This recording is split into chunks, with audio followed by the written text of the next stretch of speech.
Et même, je vous ai parlé dans le passé, qu'est-ce que c'est un lien? Oui, un lien. Mais les humains sont loin, loin, loin de savoir, de comprendre. Qu'est-ce que c'est un lien? Et les liens qui nous lient. Oh, ça c'est formidable.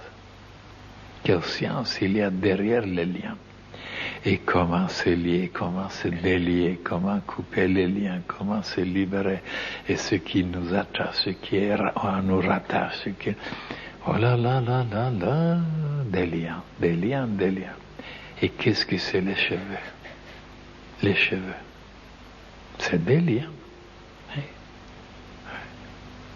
Mais comme il n'y a pas, bien sûr aujourd'hui, il n'y a pas de temps pour tout vous expliquer.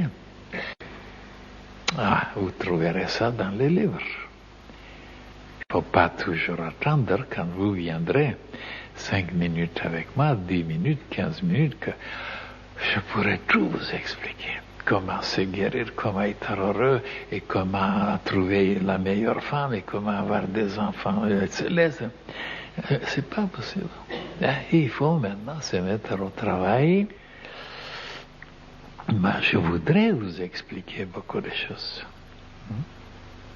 Comme regardez aujourd'hui, voilà, la collectivité. Donc, oh là là, cette image seulement de la collectivité a résolu tellement de problèmes. Et même si les humains ne se détachaient pas tellement, ne s'isolaient pas tellement, et ne devenaient pas tellement personnels, seulement pour travailler pour eux-mêmes, résoudre leurs propres n'est-ce pas, problème.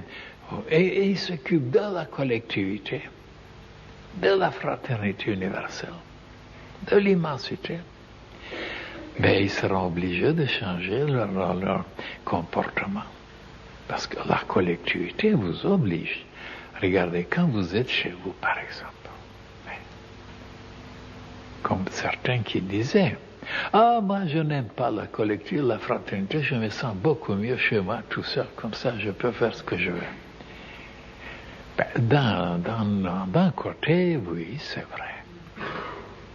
On peut faire beaucoup de choses.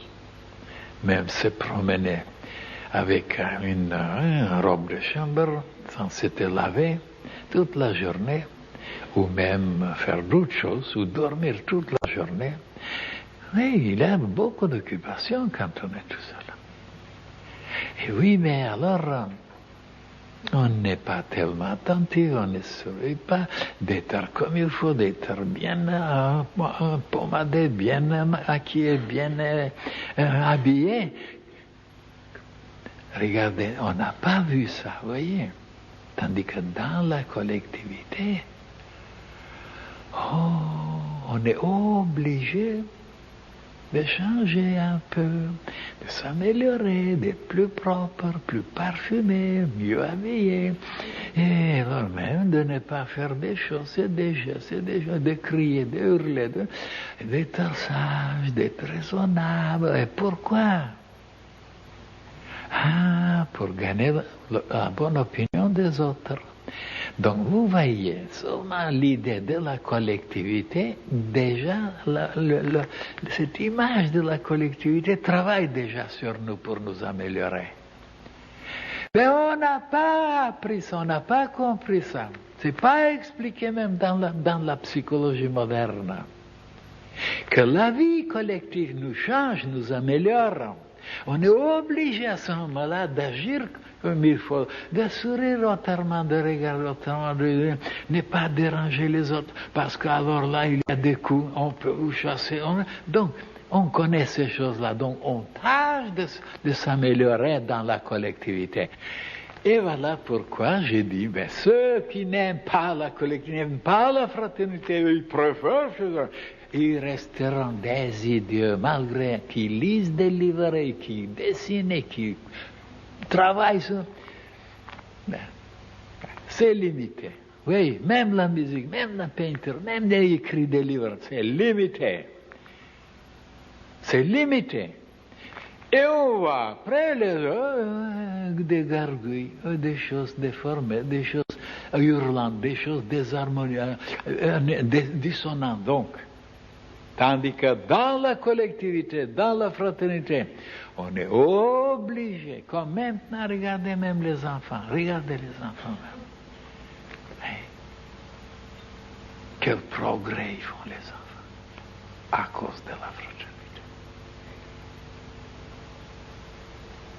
Mais comment enlever ces idées, ces idéologies, ces idées, cette philosophie stupide?